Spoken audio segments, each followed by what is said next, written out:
In Ganymede, the sleep gardens only wake when the great rains fall. Moon-wet vines exhale fog, and bioluminescent seed pods pulse like slow hearts along the lattice walls. At night, some druidich lie with their faces in the moss and swear they feel Hypnos breathing through the roots, whispering them back to sleep.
There's a quieter rumor that the final conversion isn't an upgrade at all. It's a turn of the wheel. Some archivists say the Underlight isn't just a vault, it's a reservoir. Every recorded life, every sorrow, every joy, stored as fuel. If that's true, the final conversion means spending everything we've ever remembered to build the next version of the world. The real question isn't, will it fix us? It's, who decides when our memories are dry enough to burn?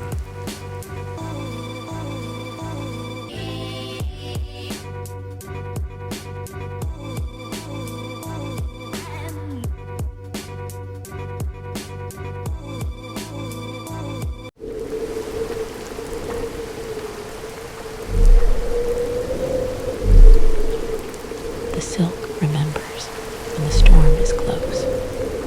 We wring the cloth and listen. Sometimes it gives a name back.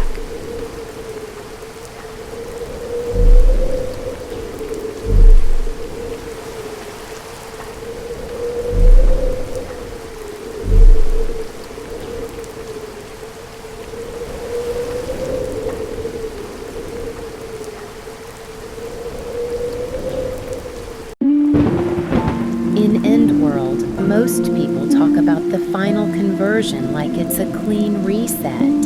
The stories say it will reunite the free cities, wash away the curses from the first and second calamities, and finally make the builder's design work the way it was supposed to. It's posters and street sermons and quiet bedtime promises. One more flood, and then everything will be better. For most of the world, the final conversion isn't scary yet. It's just another way to say, we'll fix it someday.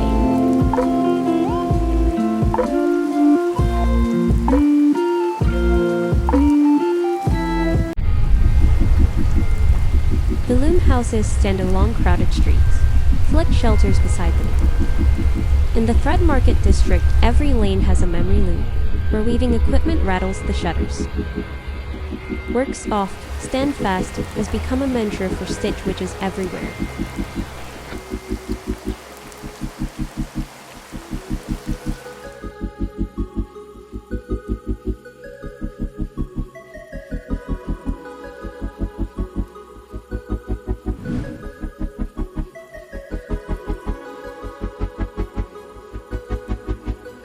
Here's the truth.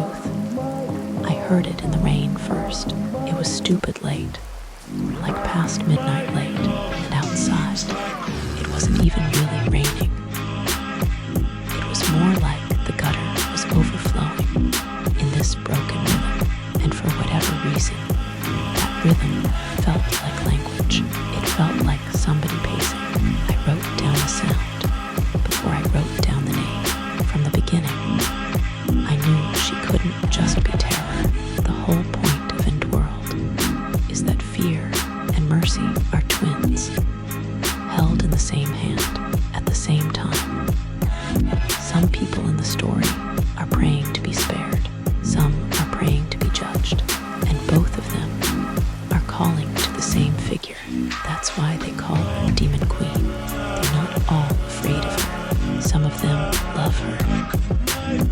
of them are begging her to come back.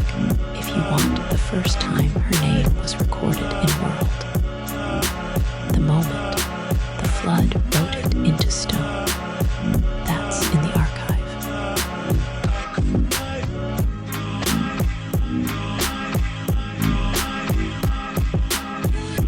World Folio, Volume 1, The Reign of Naming.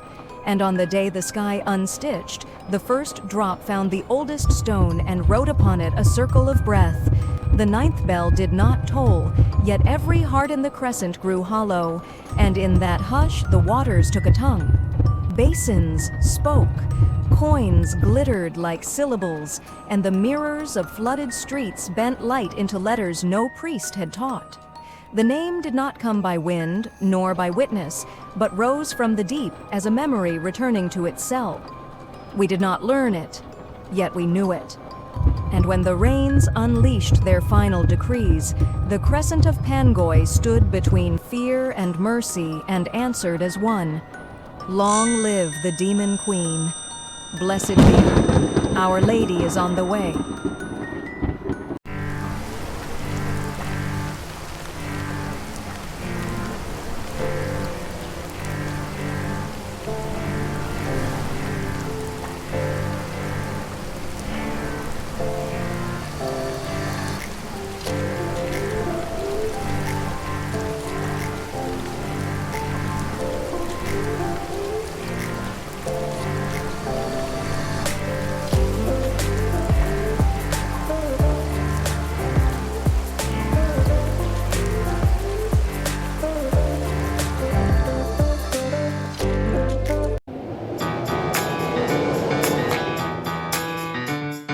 So, here I am, in the belly of the beast.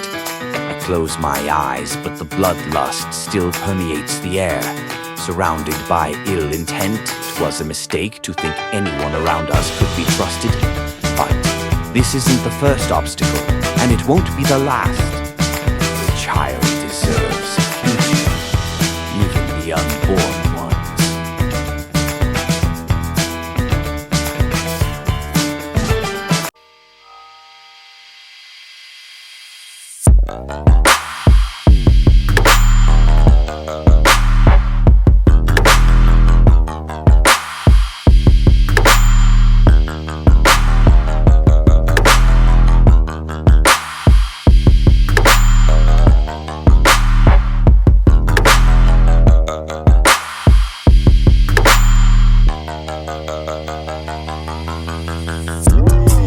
We bring the cloth because we have no other way to carry all these names.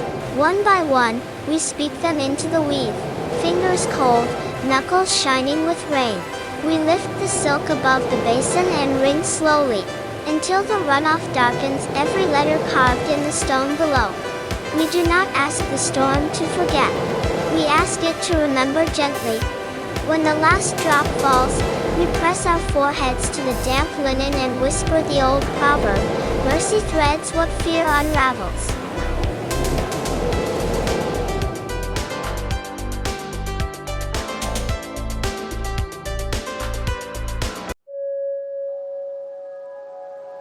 So we make our vows where the tide reaches highest, and we speak their names until our voices fail. We will remember the ones the river keeps.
first lighthouse has been lit. But You know what this means, yes? war? War.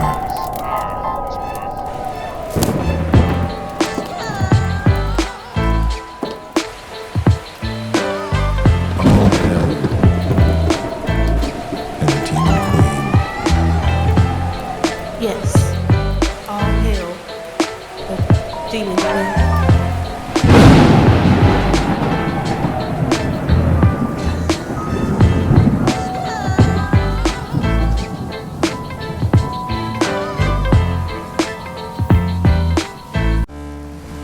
At the mouth of the bay, a flight of salt stone steps, called the Stairs of the Drowned, cuts the headland of the inn. Pilgrims come at slack tide, chalking names. Rolling lanterns, tying rope bracelets to the iron wings. Then reading aloud the names of the lost in eternity, until the water takes their voices clean. Tide-stained boards line the stone at shoulder height. A bell on the cliff answers the swells. Boats drift from the lower landing toward the bay's bar. They say if you kneel at the 12th step and listen, the prophet breathes with the tide and remembers you by name.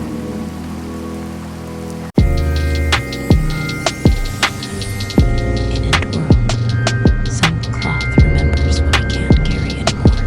So I want you to imagine this is yours. If your cloth could remember one thing, just one, what would it be?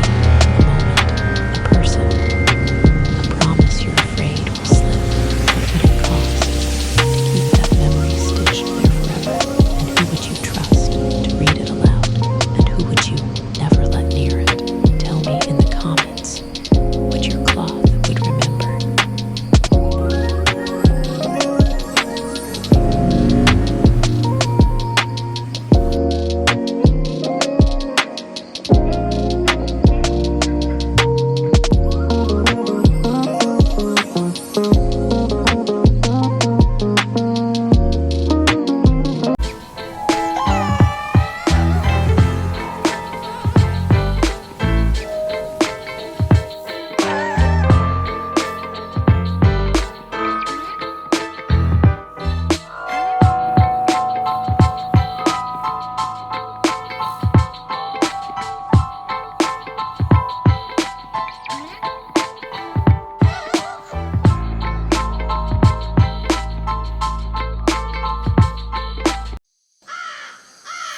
When the great rains flooded the world, the Ferric trembled, not from fear, but in recognition. In each flood-swollen reflection, they claimed to see her shadow, the demon queen veiled in stormlight, walking backward into prophecy.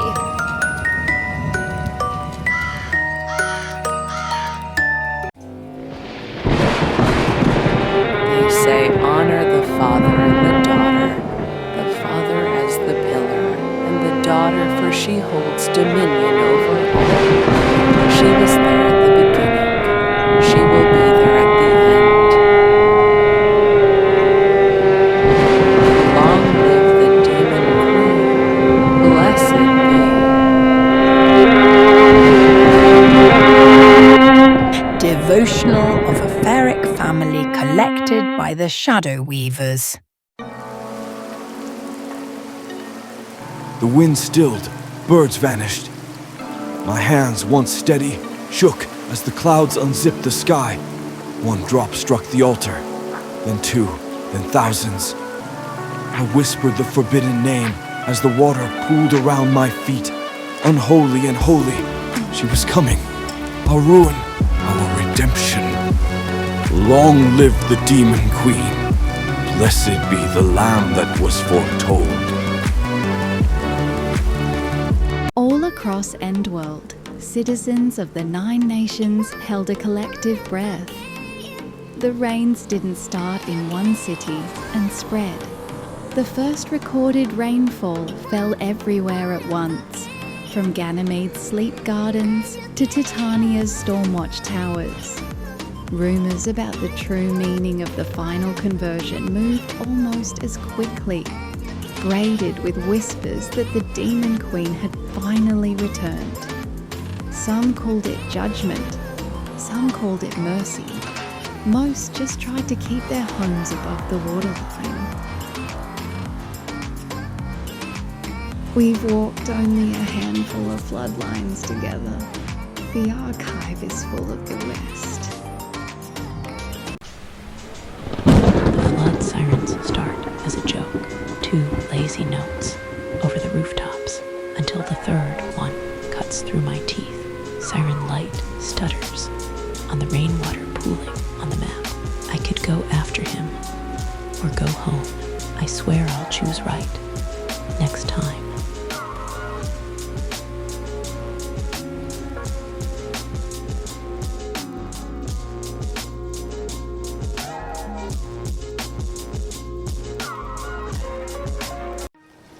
I draft texture first, touch, sound, image, then meaning. Before I know what a scene is about, I want to know how it feels. For the Memory Loom, my texture list wasn't magic weaving device. It was thread hum, wet light, copper ozone, burned fingertips. Once those are on the page, the loom stops being a prop and starts making story beats on its own. Actionable tip, before you draft today, write a quick texture list. 3 things you can touch, 3 you can hear, 3 you can see. Then write 1 paragraph using only those details. Try it today and see what your world starts saying back to you.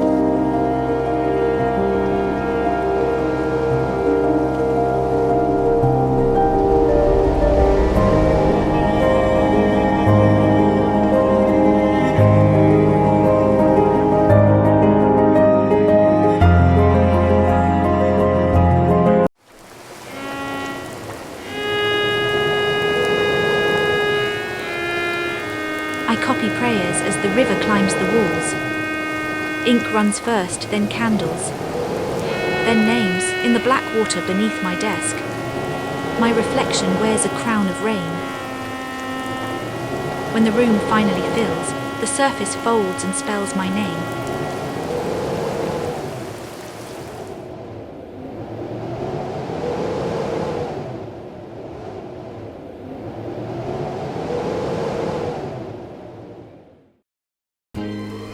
If you climb high enough into the right towers, the story changes. Leaders don't talk about bedtime promises, they talk about infrastructure. For them, the final conversion is a maintenance cycle. Light the lighthouses, open the underlight, let the world recalibrate. Publicly, it's a technical blessing, a controlled flood. Trust the design. Privately, it's a lever no one wants to be the one to pull first.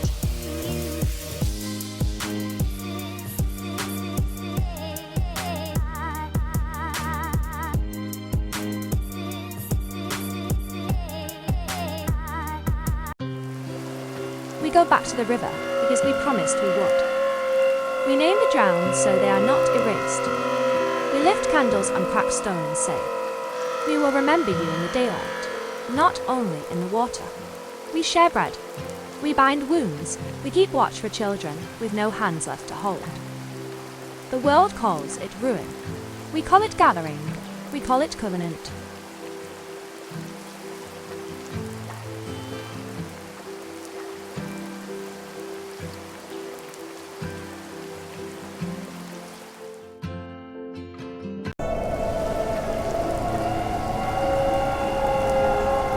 I'm only an apprentice, but I've read the language of the rain.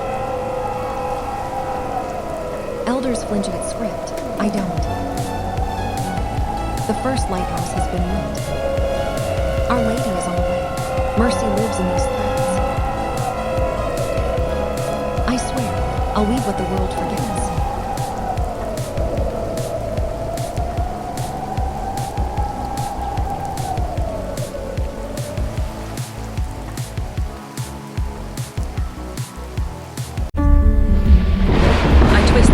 Until my wrists ache, water spills into the bowl, sketching letters I swore I'd never see again. Her name curls there, alive, refusing to blur. My fingers burn, the thread bites, and outside, even the rain forgets how to make a sound.